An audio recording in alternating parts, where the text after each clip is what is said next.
Jack Draper remporte le tout premier Master 1000 de sa carrière et c'est peut-être le premier d'une longue série pour le gaucher britannique. C'est le troisième joueur gaucher à remporter un grand chelem dans les années 2000, troisième joueur gaucher derrière Rafael Nadal et Cameron Norrie.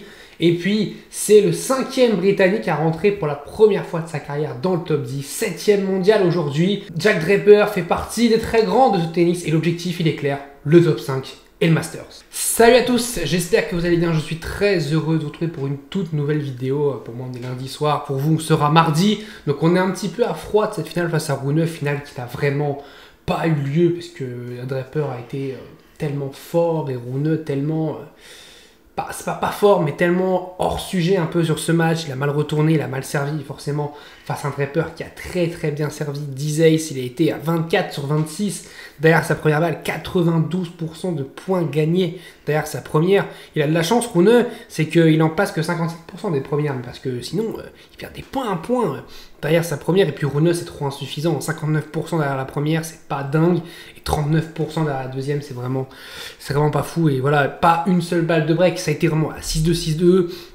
Et surtout un vrai 6-2, 6-2. Il n'y a vraiment rien à dire sur ce match. Il lui a vraiment tout fait. Jack Draper, c'est très solide. Et ça montre que voilà, Jack Draper rentre dans le top 10. On parlera, je pense, du top 10 qui change beaucoup en ce moment. Il y a beaucoup de choses qui changent. Il faut un petit peu suivre parce que il y a il y a une semaine, un joueur qui rentre, l'autre semaine, un joueur qui sort, deux joueurs qui rentrent, un qui fait un gros bond, puis un qui fait un bond vers le bas. Il y a plein de choses qui changent et c'est très sympa en ce moment sur le top 10 qui est en train de changer un petit peu.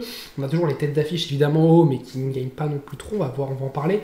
Mais justement parce que Miami va bientôt arriver et puis Draper va être voilà, tête de série à Miami, très bonne tête de série. On a Carlos Alcaraz qui va avoir une envie de revanche, on va avoir Zverev qui va aussi avoir une envie de revanche, on va avoir un Miami qui peut être très intéressant. Mais moi vraiment ce que je retiens sur Jack Draper, c'est l'impression qu'il a laissé sur ce tournoi. À part le match face à Carlos Alcaraz où il perd un set, où il prend 6-0, d'ailleurs c'est le tout premier 6-0 de sa carrière qu'il prend, c'est assez sympa, mais c'est le tout premier 6-0 de sa carrière qu'il a pris dans sa carrière. Et à part voilà, ce set-là perdu, il a gagné, remporté tous ses sets. Il commence face à Fonseca, on se disait la sensation Fonseca, on sait jamais, ça peut être un match tendu, mais 4-0. Derrière il enchaîne Brooksby, pas un match compliqué, enfin, pardon, pas un match simple, parce que Brooksby avait enchaîné Félix Auger-Aliassime, il a fait un bon match, c'était un bon Brooksby, il avait battu Bonzi, Félix Auger-Aliassime, il lui met 7-5-6-4, match compliqué, mais il gagne en 2-7. Derrière il a Taylor Fritz en 8ème de finale, pareil, même si Fritz c'est pas un très bon début de saison, il joue toujours bien Indian Wells, et là, paf, il le plie en 2-7. Derrière il a Ben Shelton qui joue très bien aussi, duel de gaucher, il le plie en 2-7. Et puis Carlos Alcaraz, il lui met 6-1 dans le premier. Après, il y a cette réaction d'Alcaraz qui lui met 6-0. Il y a cette polémique un peu d'arbitrage dans le début du troisième. Pour moi, elle est beaucoup moins scandaleuse. Elle est scandaleuse aussi un peu, mais elle est beaucoup moins scandaleuse que celle qu'il y avait eu face à Félix Auger-Aliassime, où Jack Draper fait une volée qu'elle touche son camp avant de rebondir et de taper dans la partie du court d'Alcaraz. Et pour moi, la barre de Félix Auger-Aliassime, et c'était sur une balle de match et l'arbitre avait dit point pour Draper alors que la balle avait touché la partie du cours de Draper juste avant. Donc voilà, c'était vraiment une énorme erreur d'arbitrage sur balle de match. En plus, c'est Félix Auger-Aliassime qui avait quasiment rien dit, qui avait été très classe. Là, c'est différent parce qu'on a un partout. On est ok en début de troisième, mais il y a encore plein de temps. La balle ne double pas. Alcaraz aussi il est en retard sur la balle, donc je suis même pas sûr qu'il l'aurait bien remise. Donc ouais, le fait qu'il perd le point. En fait, j'ai envie de dire oui, dans la règle n'a pas été respectée. Parce que l'annonce a été faite avant que Carlos Alcaraz tape la balle. Mais dans l'esprit, peut-être que ouais, Alcaraz n'aurait peut-être pas récupéré la balle. Enfin, il l'a récupéré, mais il la met faute. Donc, et puis, ça change pas le fait qu'il lui fasse le double break, même si Alcaraz revient et qu'il lui mette 6-4 derrière dans le troisième. Donc, pour moi, ça change rien aussi. Et puis, à la finale, rien à dire face à Holger Rune qui s'était retrouvé là. Vraiment, c'était bien Holger Rune qui fait sa 4e finale en Master 1000. Mais là, ouais, il prend cher parce qu'il remporte sa première contre Djokovic. Il fait un très gros match. Derrière, face à Rublev, il est bien devant, il doit remporter ce match, il le perd. Face à Medvedev, il perd ensuite à Rome en 2023. Et là, il perd, il se fait marcher dessus par Jack Draper qui faisait, je rappelle, sa toute première finale en Master 1000. Jack Draper qui a remporté 3 titres, et c'est régulier. Un 250, puis un 500, puis un Master 1000. Donc est-ce que le prochain ce sera un grand chelem, mais on sait jamais, mais ce sera sans doute pas un grand chelem, son 4e titre, mais peut-être qu'il pourra à l'avenir avoir un grand chelem.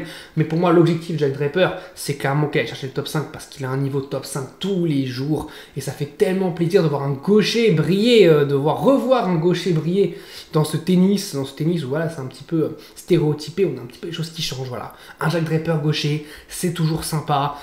Et c'est bien d'avoir ce type de joueurs-là qui réussissent. Moi, la seule chose qui me fait peur pour Jack Draper, c'est son physique. J'ai peur que physiquement, il soit encore fragile, parce qu'il est fragile physiquement. On l'a vu même à l'Open d'Australie, ça a été compliqué physiquement d'enchaîner, même s'il a réussi. Et ouais, moi j'ai un peu peur physiquement pour Jack Draper, mais il est impressionnant quand même. Et j'ai envie, de vibrer, qu'il nous fasse vibrer, qu'il nous emmène là où il peut nous emmener, et que ça devienne le prochain Britannique après Andy Murray gagner un grand chelem. Pour moi, c'est tout à fait envisageable. Il joue très bien sur dur, il est capable de très bien jouer sur terre battue, il joue bien sur gazon, donc il est capable de gagner un peu partout. Et est-ce qu'il est capable d'être excellent partout? Je ne sais pas, je pense. Mais pour le moment, il est très bon partout et il y a vraiment du très très gros niveau et on verra ce que ça va donner à Miami. Justement, Miami, il va falloir qu'il enchaîne. Fragile, même si moi, vraiment gros coup de cœur sur toi pour Jack Draper qui a été, je trouve, énorme et vraiment, il mérite ce titre parce que ça a été le meilleur sur cette douzaine de Indian Wells. Et voilà, et on verra ce que ça va donner à Miami et on va parler un tout petit peu du top 10. Avant de parler du top 10, je t'invite à t'abonner, à commenter et à liker. Ça fait toujours plaisir et c'est un énorme cadeau pour moi. On est toujours de plus en plus. Je vous remercie du fond du cœur. Ça fait plaisir et ça donne envie de continuer à faire des vidéos et je continuerai à faire des vidéos, à vous faire vivre le tennis à travers ma passion et à travers mes vidéos. Et donc ce top 10 qui, Yannick Sinner prend de l'avance sans jouer et ça c'est totalement fou. La suspension de Yannick Sinner qui n'a vraiment aucun impact, encore moins. Vous pouvez se dire peut-être la première place, peut-être, allez, peanuts, rien du tout. Zverev, donc qui perd des points, qui reste numéro 2 mondial. Alcaraz, qui perd des points, qui reste numéro 3 mondial. Fritz, qui lui revient sur Alcaraz, malgré lui, il revient à 2000 points Alcaraz, waouh. Novak Djokovic, qui perd au deuxième tour, mais qui passe 5e mondial, qui gagne 2 places en perdant au premier tour. C'est dingue. Rude, qui perd une place. Draper, qui gagne 7 places, qui passe de la 14e à la 7e place. C'est le bon de cette semaine, évidemment, dans la haute partie du classement. Et Daniil Medvedev qui perd 2 places, il a sa finale à défendre. Il fait demi, il limite un peu la casse. Mais en cas d'accident à Miami, il pourrait quitter le top 10. Et ce serait vraiment un choc que Medvedev quitte le top 10. Je pense que c'est pas arrivé depuis 2019. Donc ce serait vraiment un scénario assez fou. Andrei Rublev, 9e. Les Russes qui sont côte à côte. Et Stefanos Tsitsipas, 10e. Donc on a un gaucher dans le top 10. Un revers à une main, donc on a un petit peu des choses un peu nouvelles, ça c'est cool. Et on a De Minaur qui est le joueur qui perd sa place dans le top 10. Draper la prend, De Minaur la perd, mais De Minaur on a que 70 points de retard sur Tsitsipas, donc ça peut très très vite changer. À Miami, Rune pourrait potentiellement prendre être top 10, Tommy Paul aussi, Ben Shelton pourrait, Grigor Dimitrov a beaucoup à jouer, il a 600 points à défendre, il est 15e, là il peut vraiment faire un bond vers l'arrière. Et à la race, parce que c'est intéressant, parce qu'on commence un peu à avoir une petite tendance avec Yannick Sinner qui reste en tête juste en ayant joué l'Open d'Australie, c'est complètement dingue. Alexander Zverev qui est 2e, par sa finale l'Open d'Australie, il n'y a vraiment que dalle.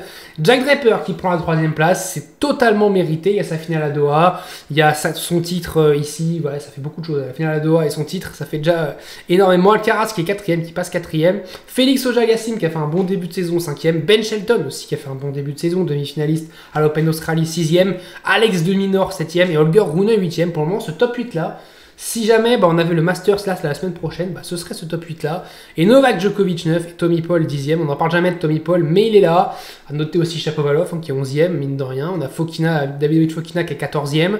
On a Tsitsipas, même s'il a gagné Dubaï. Faut pas s'enflammer parce qu'il est que 15e pour le moment à la race. Donc attention. Donc c'était une petite vidéo pour vous parler de Jack Draper, pour vous parler aussi évidemment de ce top 10 qui va ne faire que changer. On se retrouve très très vite pour parler de Miami, du tour de Miami, du deuxième Master 1000 de la saison, le Double Sunshine, la deuxième partie de ce Double Sunshine. On a fini Indian Wells, remporté par Jack Draper. Que va donner Miami? Et l'avenir nous le dira. Je vous dis salut à tous, portez-vous bien.